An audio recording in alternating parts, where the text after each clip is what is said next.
Hello guys, good morning. So actually, diba, ang ganda ng hairdo ko kasi para akong nasa para akong ang tawag dun, yung mga nasa Uganda, yung mga gano'n, yung mga buhok na nakapalot.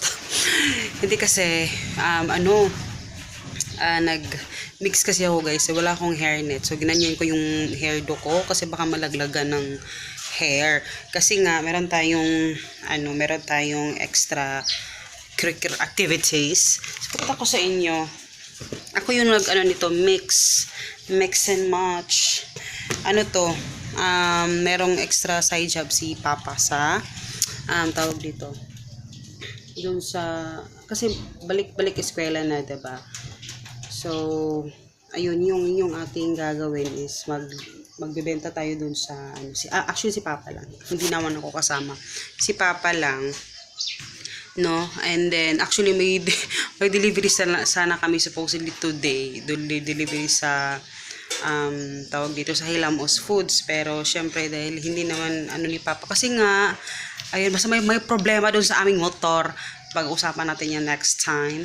Pero ayun, pakita ko sa inyo yung kita ko sa inyo yung nagawa ko today, yung ginawa ko na mixture. Actually konti lang yung ginawa ko guys kasi nga this is the first day. So eto sa fishball, and ito naman para sa tuknening tayo tatawag sa Tagalog, pero kwek-kwek yung tawag dito sa amin. So ayan, tapos dito naman ako gumagawa ng sauce dito sa aming ang tawag dito sa aming rice cooker, kasi naman ito na rice cooker all in one. So, dyan ko siya iniinit. So, ngayon naglilinis ako ng aking pinagamitan. So, ito pa yung aking mga hugasin. Na ako ng mga basura and all.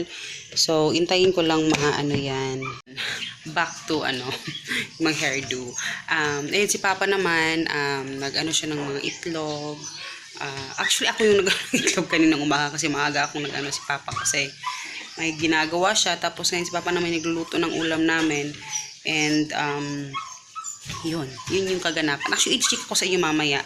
Ha, pag natapos na tayo. Pero ayan, nakalat yung ating bahay.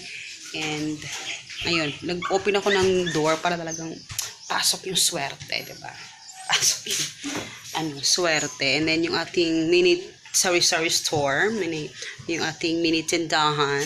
So, pag-usapan natin yan next time. So, dami kong i-update sa inyo. But anyway, tatapusin ko lang itong aking paglilinis, no? And then, na tayo? Back to work. Back to business.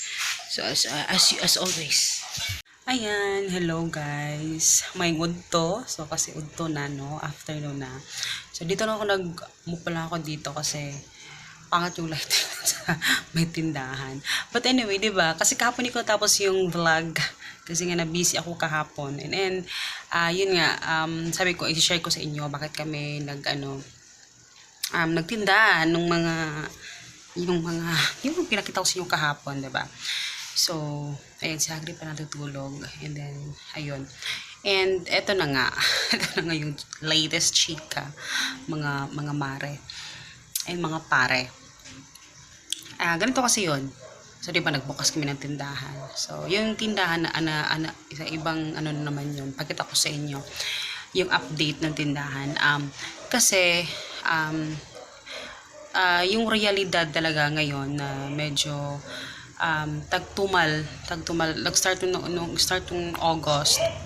Tagtumal talaga siya. Diba?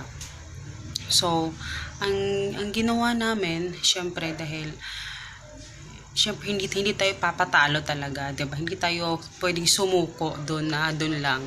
So, pinangarap ko naman, dasal ko dati lagi kay Lord na sana magkaroon kami ng physical store. And syempre si Papa hindi siya ganoon ka interesado doon sa physical store because syempre magrerenta ka pa, and yun, maraming mga considerations na kailangan isa-alang-alang.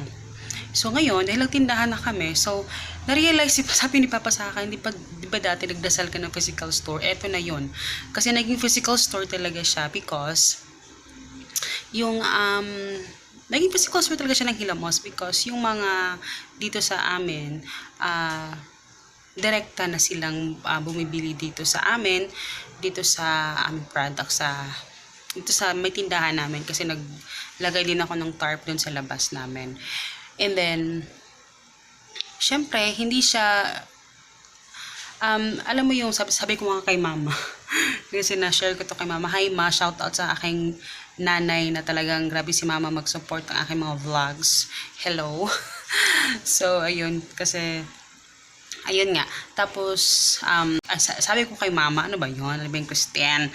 Sabi ko kay mama na kung kailan naubos yung mga malalaking mga bayarin namin, mga expenses namin na tinapos na namin, saka pa naman humina yung benta ng Hilamos. So, kasi ngayon guys, hindi na ako nag-ads. No? Dati kasi talagang todo ads talaga ako. Kasi ngayon sa Facebook, may something sa Facebook ngayon na hindi ko magets. Kasi masyado silang stricto yung Facebook ngayon. And kahit nung binabayaran mo ganitong amount, parang konti na lang yung nare-reach niya. Alam mo yun? So, parang nalulugi ka din at the end. So, sabi ko, hindi na ako kasi may mga diehard na talaga kami na mga wholesalers talaga na or meron din kami mga distributors and sila na lang yung parang naghihintay na lang kaming mag-order sila ulit.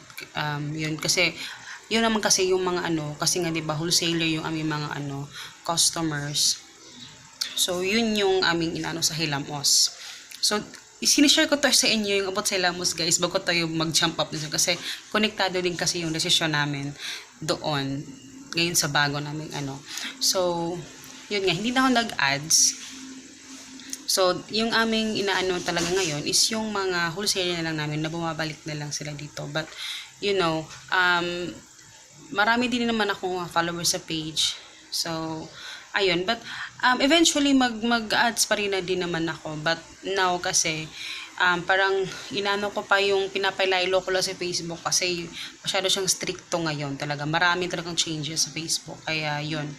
And isa pa, yun na nga. So sabi ko, so we have marami na kami mga sources of income. Pero syempre, hindi pa rin enough yun, guys. So kailangan pa rin namin ng kasi meron na kaming yung aming sa Pisavendo Wi-Fi. Yun naman yun ang aming pangbayad ng bahay dito sa bahay. So yun yung para sa bahay, pababayad yun. And then syempre I have YouTube and meron din nakaalag din sa sweldo ko sa YouTube kung saan naman ibabayad yun, which is actually yung sa tindahan guys, yun yung namin, yung sweldo ko sa YouTube, yun yung sa tindahan, no? So katas ng YouTube itong ating tindahan. So syempre yung sa Hilamos naman, siya yung tagabayad ng mga malalaking bills, and yung tindahan ko guys is katas ng YouTube siya, pero yung tindahan, siya yung talaga yung inaasahan ko na siya yung magbabayad ng kuryente at saka tubig. So talagang everyday, meron ako naka-separate na money. So pag-usapan natin yan next time. Pero, ayun. Tapos eto naman, kaya nag-jump up kami na, kailangan meron tayong ibang source of income na kasi itong Hilamos naman kasi nga naghinihintay lang namin yung mga bulk buyers namin. So sabi ko, why not mag tayo ng sa pang naman namin, sa pang everyday, sa pang araw-araw. So ayun, good news kasi nakakuha tayo ng pwesto kung saan merong pwesto kaming ni Papa, which is actually nag-start na si Papa pero hindi pa dun sa pwesto na aanuhan natin. So hopefully sa Monday, by Monday magsa-start na talaga finally dun sa labas ng school. So yun. So yun yung so ako bali yung taga-timpla ni Papa. Ako yung nagtitimpla ng sa kwek-kwek, sa fishball, sa mga sauce. So kasi mabilis lang naman yun itimpla. Alam ko naman yung proseso. So ako yung nagtitimpla, si Papa yung doon. So, yun. So, alam mo yung may mga bagay na alam mo yung medyo mahihirapan ka talaga sa mga part na sa buhay, pero alam mo yun, hindi tayo kailangang sumuko. Maghanap tayo ng ibang alternative. May mga paa, may mga kamay naman tayo, kompleto naman tayo, so huwag tayong maglugmok, no? Kasi kung ikukumpara ko naman talaga dati yung kita namin sa Hilamos talaga nung kasagsagan talaga, sobra-sobra. Pero sobra din yung unhealthy sa namin, sa lifestyle namin, na basta hindi ko ma-imagine kung gaano ka-unhealthy. So, mas pipiliin ko pa yung ngayon na konti lang yung binabayaran namin monthly. Alam mo yung medyo sobrang liit na lang yung binabayaran talaga namin. Sobrang, as in parang 3/4 yung nawala, guys, dun sa bayarin namin. No, yung mga expenses dun sa business. Pero, ngayon, na lang, medyo konti na lang talaga siya. So, sabi ko, mas okay na ako sa ganito. Medyo chillax yung life. Alam niyo yun, medyo chillax lang. And, medyo sumasakit lang yung ulo namin ngayon dahil sa motor namin na nasira. And, yun naman yung aming aasikasuhin. Pero, yun nga yung reason namin na, yung, kahit share ko to sa inyo, kasi yung message ko na gusto ipaano sa inyo, pa-take away talaga is really, kung ano yung mga pinagdadaanan ninyo ngayon, wag nyong iisipin na negative. Always talagang hanapin yung positive side nun, kung ano man yung meron kayong problema ngayon. And yun nga, kagaya nung nasira yung motor namin. So, sabi ni Papa, si Papa, nagko-commute lang siya ngayon. Nagko-commute siya. And then, sabi ko nga sa kanya, don't take it na parang negative, kasi kawawa ka naman, hindi ka na, nahihirapan ka, nagko-commute ka lang. Alam mo yung, wag ganun yung ipasok mo sa isip mo. Instead, parang isipin mo, kasi dati diba, naalala ko may vlog din ako doon na, nagba-vlog ako dati na, nagdi-deliver ako na nilalakad ko lang siya. Which is, yun yung ginagawa naman dati kasi wala naman kaming motor. Ang lang dito is, syempre, malayo yung bahay namin. Doon kasi sa dati, medyo malapit-lapit lang yung bahay namin sa syudad. Dito kasi medyo malayo. Pero sabi ko nga kay Papa, always, look for the, positive side, no? Mas better yan kasi nakakapaglakad ka, no? Kasi kailangan niya lakarin yung nakakapag-exercise ka, diba? Mas nakikita mo yung nature. Kasi dati yun yung iniisip ko lagi, okay lang naman maglakad. Parang iniisip, nilalagay ko sa isip ko, okay lang maglakad kasi naka-exercise ako, nalalabas yung pawis ko, ganyan. Tapos yun, parang motivated ka lagi, ganyan. So, yun nga, yun yung gusto kong i-share sa inyo. Kung ano may mga pinagdadaanan ninyo, sabi ko, like kung sinasabi kay Papa, walang problema na walang solusyon. Laging may solusyon yan lagi. And kailangan mo lang hanapin kung no? Kailangan mong parang lumabas. Kailangan mong lumabas sa kung nasaan ka yung box mo ngayon, kung medyo nandun ka lagi. Kailangan mong lumabas para makita mo yung kung ano yung mas magandang opportunity na naghihintay sa'yo. Diba? So yun.